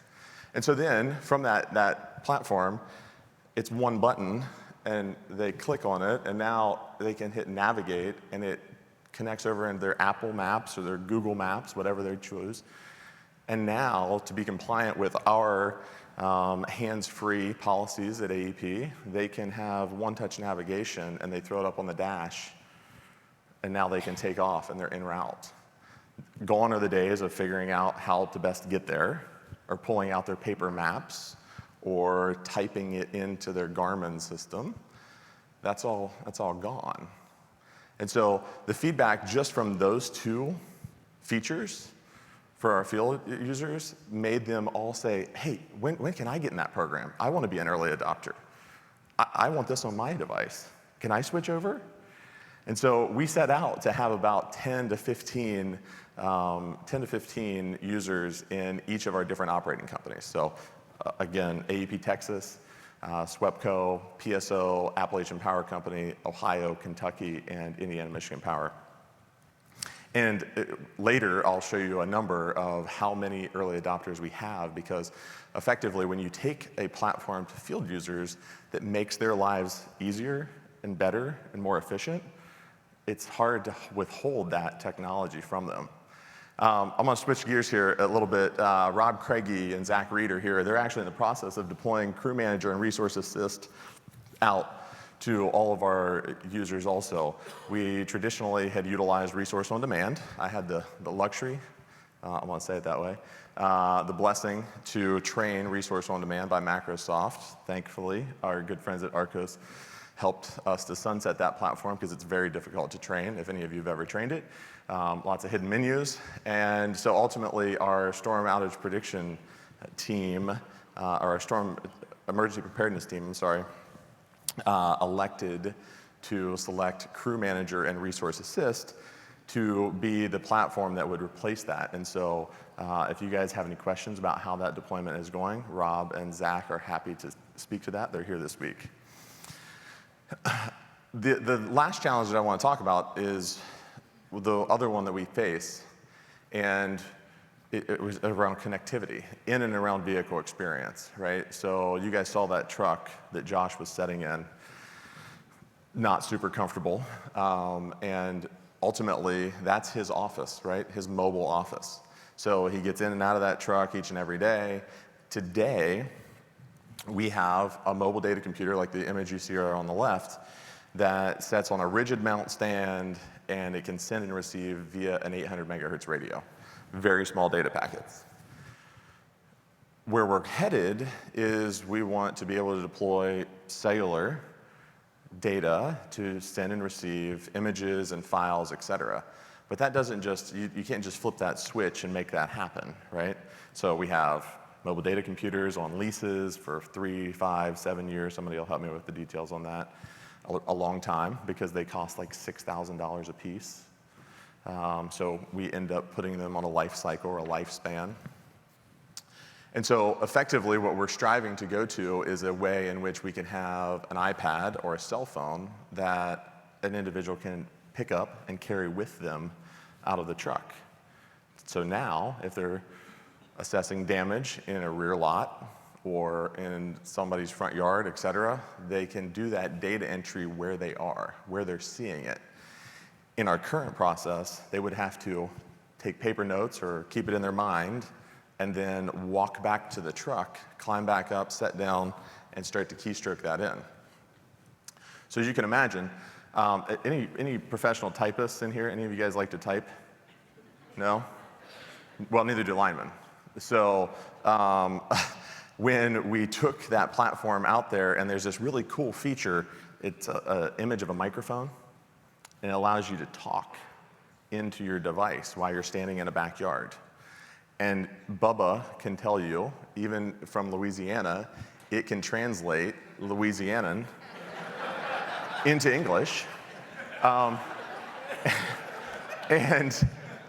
effectively, it knows how to spell squirrel. So any of you who have ever worked in a dispatch center, and you can imagine how many, many different ways there are to spell the word squirrel, it'll fix that for you. So ultimately, the challenge that we had was how do we change the way we send and receive data away from these radios, right? We're keeping the radios. Please don't think that we're getting out of the radio business. We're just not going to use radios for data, because you're not going to be able to load a web page or get a file or send and receive a picture. So we had to do a few things. We had to get consensus amongst all of our operating companies to say, hey, yeah, it's fine. We invested all this money in radios, and we're gonna walk away from it. And just so you guys know, we have a Harris radio system, and we have over, I think we have 1,000 different towers, and you guys can imagine how many trucks. We recently invested about $500 million in revamping all of those radios. So me standing in front of a bunch of executives saying, hey, we're not gonna use that for data anymore. It didn't go over really well, but effectively now they're all seeing the purpose and why we're changing how we're thinking about what we're doing, and the benefits that combine with that are huge. So I'm gonna pause for a second before I get on to the next piece. Any questions about anything I've said so far? You guys are welcome. This isn't like church. You guys can interrupt. Okay, well, if you have those questions, please just throw your hand up. I think I can see. But ultimately, I think that what I'm describing Yeah, go ahead. We have a mic rolling around. As soon as I get to work, there it goes. Perfect. Hi, I'm Ann from SDG&E. Welcome to San Diego. Thank you. Curious if you're going to keep the radios for business continuity purposes, so we have cyber, EMP, anything out there, right, where you might have a backup strategy because those little burst packets may still come in handy someday? Absolutely. So we are maintaining, and thank you for the question. We are maintaining the radios, and we will keep those. We did investigate several different ways in which we could put like a router in the vehicle for those small burst packets.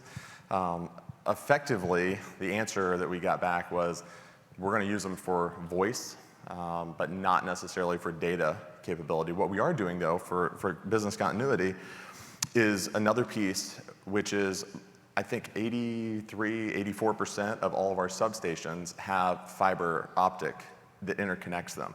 All of our SCADA systems, you guys can imagine all the different sensors.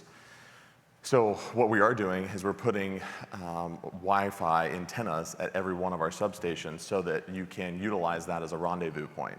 So in that case, and our good friends in Texas, Patrick Rackley's not here, but Joel is, they invite these big storms called hurricanes, and sometimes those hurricanes do havoc on the cellular networks. Hurricane Hannah, some of you might have supported, we lost several different cell towers. So in the future state, if we were dependent upon cellular, we would have that capability to use that rendezvous point. We're doing something else as in conjunction with that, which is, thankfully, one of the good things that came out of the pandemic is half of you decided that you were going to work from home. And of those of you who could work from home, another half of you decided that you wanted to work in land abroad, whether it be in an RV park or someplace else. And so the technology has changed immensely around cellular boosters.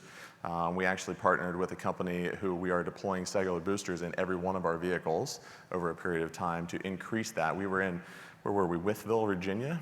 Glenn Edwards is the distribution supervisor there, and he took us purposefully out to a valley that had no service, right? We had 3 different cellular devices. We had a T-Mobile, AT&T, and Verizon.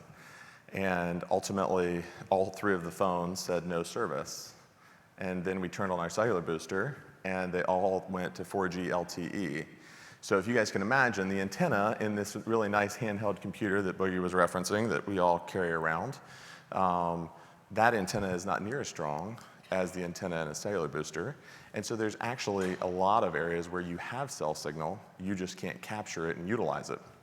But with the cell booster, you're able to do that. And so we've seen huge gains. It's changed the way in which our field personnel can connect to cellular, but the backhaul with fiber optic is our business continuity side. Go ahead.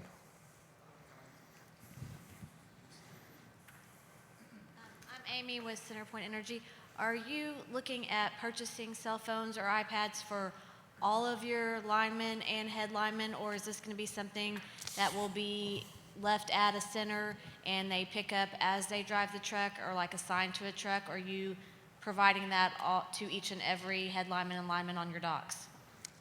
Awesome question. All of these, did she get the script beforehand? Thank you, Amy. So that's a great question. What are you going to do, right? How are you going to put devices in the hands of our field employees? Today, right, so let's back up. Today, we have a mobile data computer per vehicle that we have. Well, as you guys can imagine, we don't have a vehicle per employee. They seat 2 or 3 or 4 people in them. And so the ratio of employees to vehicles and mobile data computers is about 40% of our physical workforce. In the future state, though, the thought process of, are you going to give them all a cell phone or an iPad? At what classification are they going to be before they do that? So we have varying opinions. Each of our operating companies run their own profit and loss. And so in the great state of Texas, I'm pretty sure that line mechanic C's and above all have a company cell phone. Now, union, non-union, AEP Texas is a non-union organization, and so they made that determination. Steve, you got to help me. I&M, is it all line mechanic A's and above have a company cell phone? So ultimately, we're debating that. And each of the operating companies are taking a little bit different stance on what that is, but we didn't want to profess how that technology deployment would be. We've also investigated with our friends at Apple the opportunity to share an iPad. I don't know if you guys are familiar with your Apple ID, but ultimately it's not super easy to hand it from me to you to somebody else and put multiple different profiles. And so that was a business problem that we needed to solve. It doesn't work exactly the way we would love it to, but if you've ever been into an Apple store, not every one of those employees has their own dedicated iPad. They walk back and they pick it up out of a box and they put in their code and it pulls their profile across. And so one of the things that we're investigating right now, Amy, is that exactly is what is the number of devices that we need for our field employees? How do they want to use it?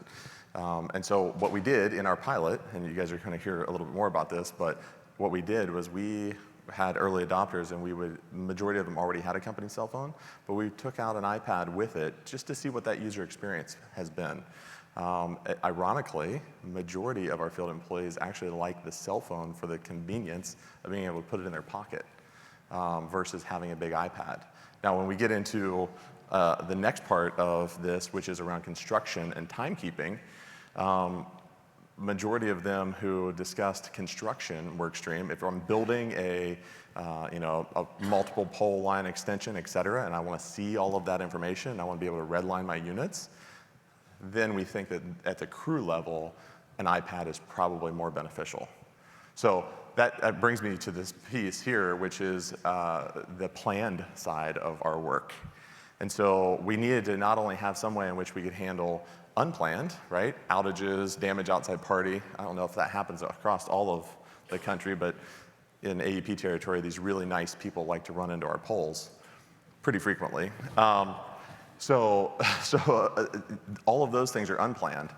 But on a daily basis, we invest a ton of money building new facilities to new customers, rebuilding power lines, et cetera. And so having a platform that enables us to do that electronically was vital for our crews to not have to switch from one to the other.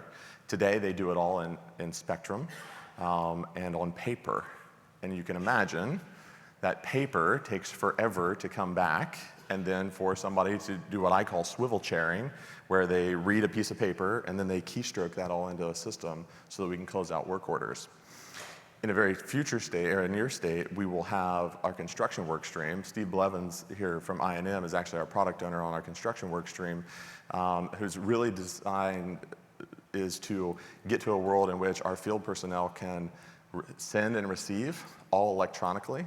They don't have to go into the office at all. That was another big push that COVID helped us with, was we had to solve that problem. What if we have another pandemic? Half of our crews didn't even report to a show up. They went directly from their house. And so having that technology in a future state will enable us to be able to send that work to them. They can redline the work and modify it, and then also expedite the process of closing that work order faster. And then the last part of this is around timekeeping. Today, all of our field personnel do some data entry into their Spectrum unit. Again, 1999 called, and they want their technology back. It's not super user-friendly, but ultimately, having the ability to meet our field users where they are and track their time. Negatively, today, we have to ask them the question, are you driving? Are you en route? Are you there? But with cellular technology and ARCOS Mobile Workbench, we will get to a place in which we will geofence their show-up location or the shop, and we know once they have left. And with GPS tracking, we can show how long they were traveling, and when they arrived at their job, how long they were at their job, and then when they drove away. So we're really striving to get to a place in which we're not asking professional utility workers to be timekeepers. On average, our last time study, we pay the average line mechanic 30 minutes per day of labor to modify their timesheet. I didn't get a response out of that, which means that it didn't astonish any of you. Okay, so the point of that is that if you think about the expense of labor and paying line mechanics to do timekeeping, just doesn't make any sense. So effectively, with this platform, we'll be able to have it all in one, and then be able to bring it all together so that now we have their time reporting for damage assessment, outages, construction work, et cetera. And then there's one more piece of this. Before I get into our strategy on how we went about this, is I made mention before about our business partners. And I have to believe that's not unique to AEP. Is that unique? Do you guys all use business partners to execute labor throughout the utility industry? Yes, everybody does, okay. So much so that in Corpus Christi District, Joel, you're gonna have to help me with this, make sure I get this number right. We installed over $100 million, I think $101 million worth of capital last year in 2021. Of that $101 million of capital install, 81 million of that was done by business partners. 20 million was done by AEP employees. So if you can imagine, we have to get better at sending and receiving data with our business partners. And so part of our initiative here was how do we connect our business partners to be more like AEP employees? Instead of having to work through paper, what we're trying to get away from, how can we get to a platform in which they're on the same platform as a red badge AEP employee? And so that's another piece that I want to talk about in this implementation strategy. Any other questions before I go on to this? Because this is going to get heavy for just a second. Go ahead. So we're looking to deploy. Hang on a second. Let me catch up with you here at the microphone here. All the way in the front. Do your name. Art Romero, San Diego Gas and Electric. Yeah. So we're looking to deploy Rockstar devices, which are for our Soul Safety Worker program. Yeah. So when radios and cell phones don't work, they still have a device that'll connect to satellite. We actually are using Bluetooth technology to marry it to a cell phone so they can use the phone, but we're running into things with cybersecurity. So how are you all handling things where cybersecurity starts playing, and more recently with what's been going on? Yeah, that's an awesome question. I don't know if you guys got all that, but talking about utilizing satellite technology or connectivity, pairing it with a mobile device, and cybersecurity. Let's go there. That's not been easy, has it? I'm looking at my team here. One way in which we're doing with cybersecurity that is availing us the ability to do that is that ARCOS doesn't push anything to us. Everything we do is a pull. So all of our APIs will pull the information down to that device, and then we push to ARCOS.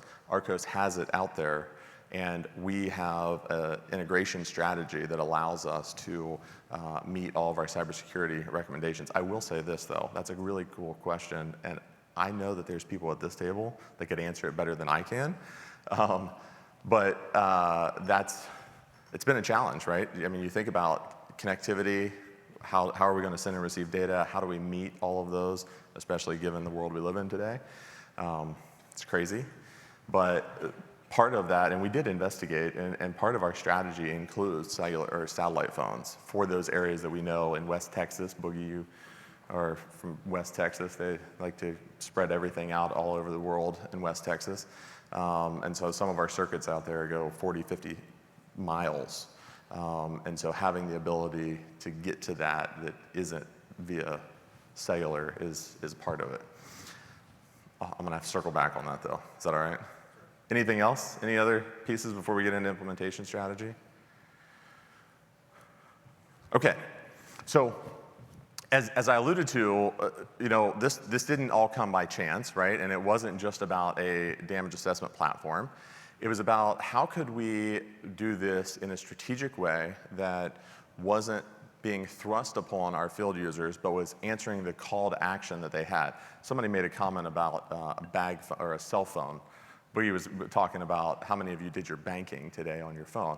When we do our implementation strategy and we're out in front of field users, I ask the question, how many of you had a cell phone when you graduated high school?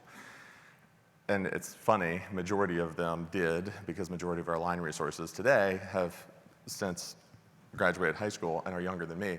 And then I'll ask the next question, how many of you had a bag phone? And I usually get one person in the room who remembers what a bag phone was. Yep, here we go. Let's do it in here. How many of you had a bag phone? Like 60% of the room. Perfect. So on that bag phone, do you remember, did it store numbers? Anyone? Did it store numbers the first time, or did you still keep a phone book beside it so you could? Yeah, a Rolodex. Okay, perfect. So then the next question that we normally ask is, how long from having that bag phone was it before you had a cell phone that you could send and receive a text on? This is usually where people tell me they had pagers, right? It was a while, right? For most of you who had a bag phone, it was 3, 5, 7 years before you could send a text message.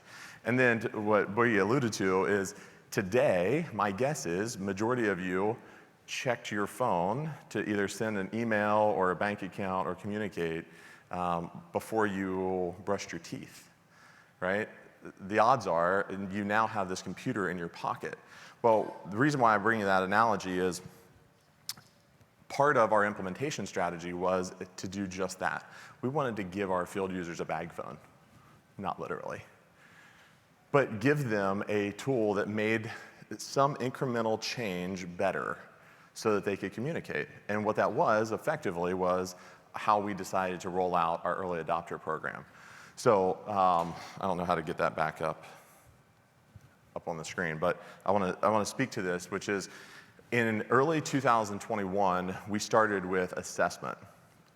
And our focus was, how can we deploy technology to our field users in a manner in which it will help them? I talked about the notifications, the routing, the visualization of those outages on a map that now is in the palm of their hand and they can get out of their truck, right? But then the next thing we had to do was we had to look at how are we going to communicate, right? So back again to cellular, what's it going to be? Are we going to stay dependent upon this radio system? No, is the answer. It took a long time for us to get our operating companies to agree to that. But effectively, now they understand why we need to leverage cellular data.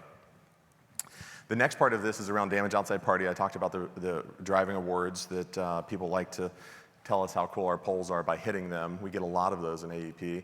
And the process to recoup the cost of our damage by outside party, whether it's a dig in or a pole getting hit, is very labor intensive to get all of that information, right? You guys are probably very familiar with.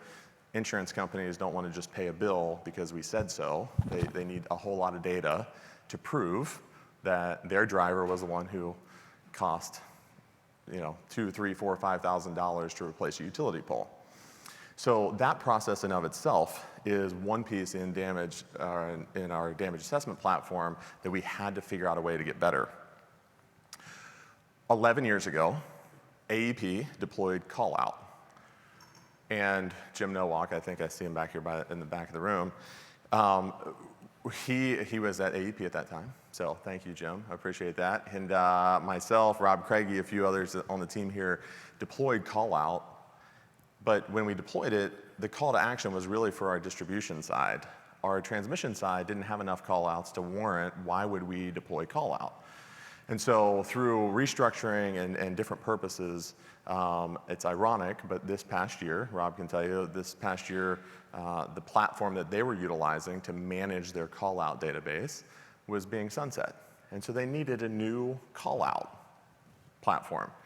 And fortunately, we already had deployed that 11 years ago in the distribution side, and so we're extending that over to our transmission side of the house. The really cool part about that is now when we get into ICS and crew manager and everything else, now we're all on the same platform. As I move on down here around crew management and resource assist, I referenced earlier this thought process around resource on demand, which was a platform that we used for I don't know how long, 7, 8, 10 years, something like that, a long time. And the adoption was just not there. So let's talk about the adoption of platforms in your utility. If you provide a software that is very difficult to use, people won't use it. It's just the truth. They'll go back to paper, they'll go back to whatever worked in the past. And so that's what we saw with Resource on Demand. And so when we sought out to solve that problem, we wanted a platform that was very user-friendly, that everyone could adopt, and could interconnect not only our native crews, but also our business partners, and then help us as we require mutual assistance resources. And then the last part of this here, you guys will see this construction, digital work, packet scheduling, time reporting, et cetera. As we got into this, we heard more and more users say, well, could we get a platform that would do that? So remember, we just set out to have one unified damage assessment platform that then grew into this big field mobility initiative. Andrew was here with me on that whole journey. Andrew Dill has spent a lot of time talking about this. But what we had to figure out is how could we strategically roll this out in a methodology that would get user adoption? How would we ensure that users would actually use the system and be delighted to use the system, want to use the system? And so if you guys haven't deployed anything via agility, the agile process versus waterfall, those of you engineers who can think about how we're going to lay out every window and nut and bolt that it will take to build a skyscraper versus let's build a structure and then let's talk to users about the build process. If you guys have built your own house, you understand this process. You had to make all those design decisions before you ever saw the house, right? About what color tile. My wife loves that. And what color the cabinets are going to be well before you even have seen the kitchen.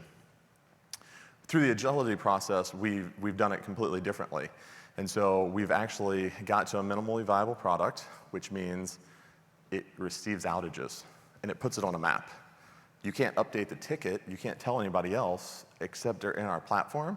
But what that's given us the opportunity to do is continuously enhance that platform to meet our field users where they want to be. So they can now take a picture of damage, they can place icons on a map, they can receive notifications, they can get turn-by-turn directions with the touch of a button, no more typing in an address. And then grow from that to how can we build on our damage assessment prowess into construction? And how can we extend this out to our business partners? And so our real goal was to do what we call a pull method, where we just show you a piece, and then users are clamoring at the door to say, can we be part of that too?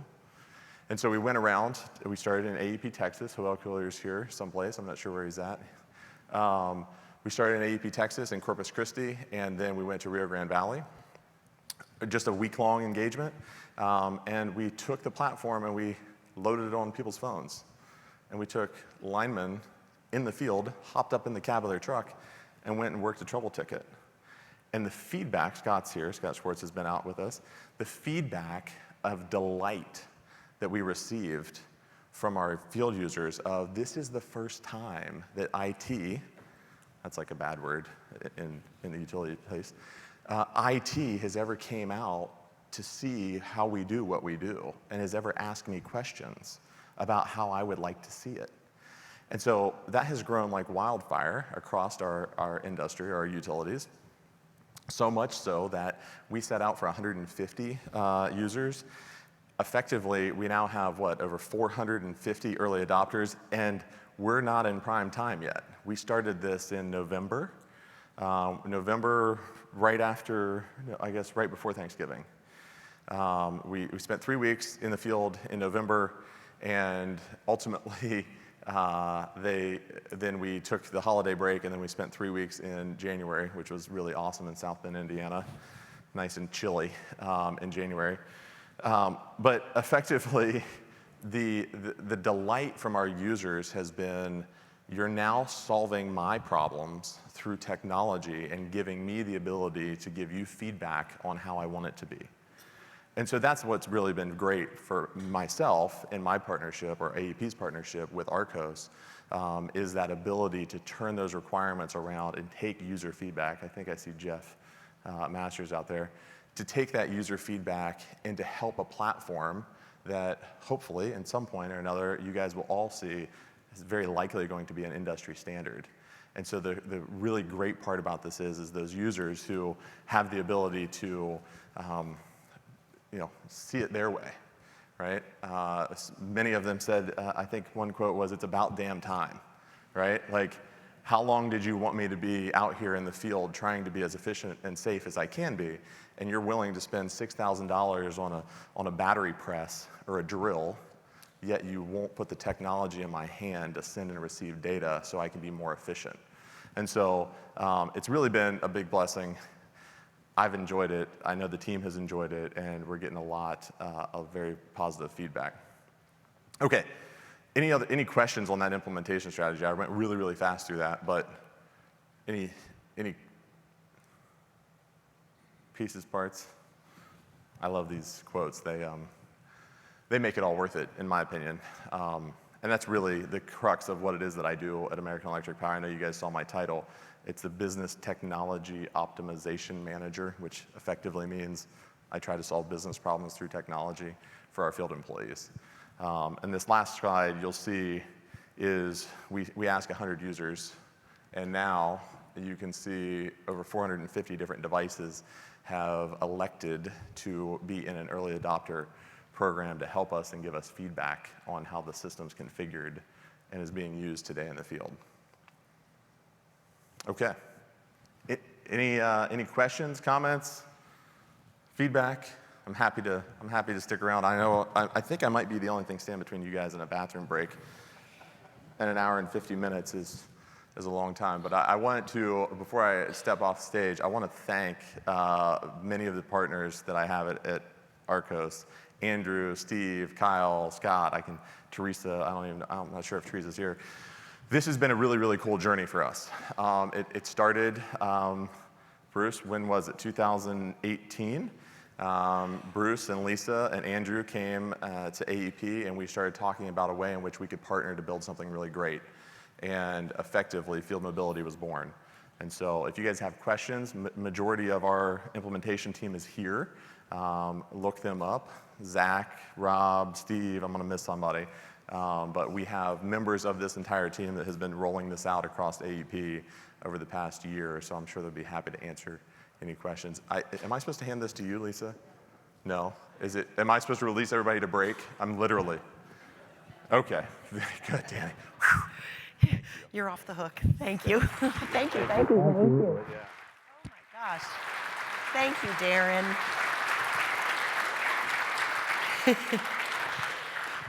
I learned so much. Thank you. That was wonderful. I can't believe that you all were so quiet. I would think you'd have had a million questions for Darren. How did you? Why did you? When did you?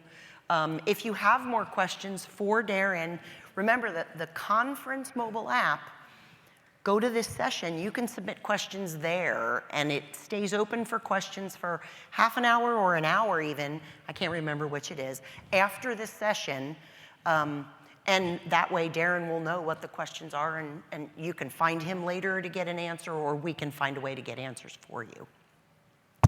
Man, it almost made me cry when he talked about the guy in the field saying, wait a minute, you want to know what I want? I thought that was so cool, and then it's going to make me cry now too. Okay, anyway, now I'm the only thing standing between you and a break. We're on a break until 10:15. At 10:15, the breakout sessions will start. Those will be held in Commodore A and B, which I think they're this way. So try to be on time for those.